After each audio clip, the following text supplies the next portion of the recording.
The church bells rang at 6 a.m., just like they had every morning for the last 73 years. That's how I knew something was wrong. I'm Detective Tabby, and when bells ring on time in a place where time is supposed to stop, it usually means someone didn't make it through the night. The body was found behind the confessional booth. Not inside it. Behind it. The parishioner, male, mid-40s, was lying face down on the cold stone floor of the sacristy corridor. His hands were folded beneath his chest, almost like he'd been praying when he fell. Blood had soaked into the hem of his coat, dark and sticky against the marble. No signs of a struggle. That bothered me more than the blood. CSI was already working when I arrived. Flashlights cut through the dim interior, bouncing off stained glass and wooden pews polished by decades of quiet faith. The priest stood near the altar, pale, silent, watching us work like we were violating something sacred. The victim's name was Samuel Klein. Regular parishioner. Volunteer. Married. 2 children. The kind of man everyone described as kind and private. Private enough to come to church late at night. Private enough to step into the confessional after hours. The confessional door was slightly open. No forced entry. No damage to the lock. Inside, the kneeler was warm. Someone had been there recently. CSI dusted for prints. I stepped closer and noticed something most people would miss. The divider screen between priest and parishioner had been cleaned. Too clean. With that old Carrie's fingerprints like scars. But this panel had been wiped down recently, leaving faint streaks where someone rushed. I asked the priest when the last confession had been heard. Last night, he said. His voice barely carried. After evening prayers. Who? I asked. He hesitated. Samuel. The air shifted. Confessions are supposed to die in that booth. Secrets whispered, absolution granted, no record kept. But secrets don't always stay buried. We found the cause of death quickly. Single stab wound to the abdomen.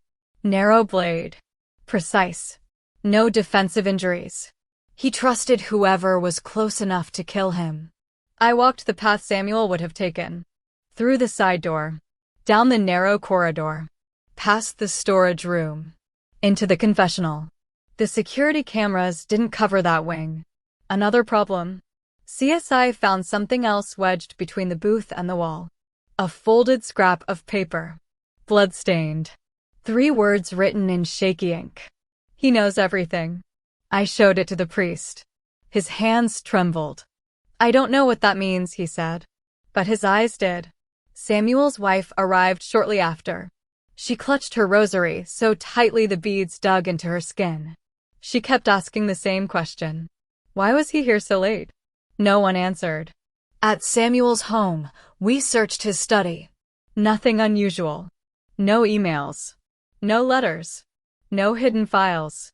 Then CSI pulled data from his phone. 1 unsent text draft. I can't carry this alone anymore. Timestamp. 10:47 p.m. Confession time. The priest's schedule showed no appointments. But someone had unlocked the church. And someone had waited. Back at the church, I examined the confessional again. That's when I noticed the scent. Incense, and something sharper. Bleach. Someone had tried to erase the moment. When I confronted the priest again, sweat pooled at his collar. You're protected by doctrine, I said. But murder isn't a confession. It's a crime. He closed his eyes. I tried to help him, he whispered. Help him hide what? I asked. Before he could answer, CSI called my name. They'd found blood. Not Samuel's. And it led somewhere no one expected. All right. Final chapter. No sermons. Just truth. The blood CSI found wasn't pooled. It wasn't smeared. It was transferred. Tiny drops, almost polite, leading away from the confessional and into the priest's private study. That mattered. Because Samuel had been stabbed behind the booth. Whoever killed him didn't run. They walked. Carefully. Like they had nothing to fear inside those walls. CSI confirmed it within the hour. The second blood sample belonged to Father Elias. The priest. A shallow cut on his palm, treated and wrapped with gauze that didn't come from the church's first aid kit. It came from his residence upstairs. When I confronted him with that fact, he didn't deny it. He just sat down. "I broke the seal," he said. Those 3 words landed heavier than the murder itself. He told us what Samuel had confessed. Months earlier, Samuel had discovered financial records while volunteering, donations quietly redirected, funds meant for orphan programs siphoned into private accounts. But that wasn't the worst part. The money trail led to hush payments. Families. Former parish workers. One altar boy's parents. Samuel hadn't abused anyone. But he'd uncovered proof of who had and who had helped bury it. He brought everything into the confessional because he believed it was the only place left that could hold the truth without destroying his family. "I told him I couldn't repeat it," Father Elias said. "I told him God would handle it. But God didn't respond. Samuel did. He said he was going to the police," the priest whispered. "He said silence was how it kept happening." That's when Father Elias panicked. CSI reconstructed the scene perfectly. Samuel knelt inside the booth. Calm. Relieved. Like he'd finally let go of something crushing him. Father Elias stepped out from his side. Knife already in hand. Not a kitchen knife. Not ceremonial. A narrow utility blade kept in the study upstairs. He stabbed once. Clean. Controlled. Then stood there, listening as Samuel collapsed behind the booth. He tried to stop the bleeding afterward. That's how he cut his hand. That's how his blood joined Samuel's on the floor. When I asked him why, his answer chilled the room. "I was protecting the church. Not the children. Not the truth. The institution." CSI pulled financial records next. Offshore accounts tied to the parish council.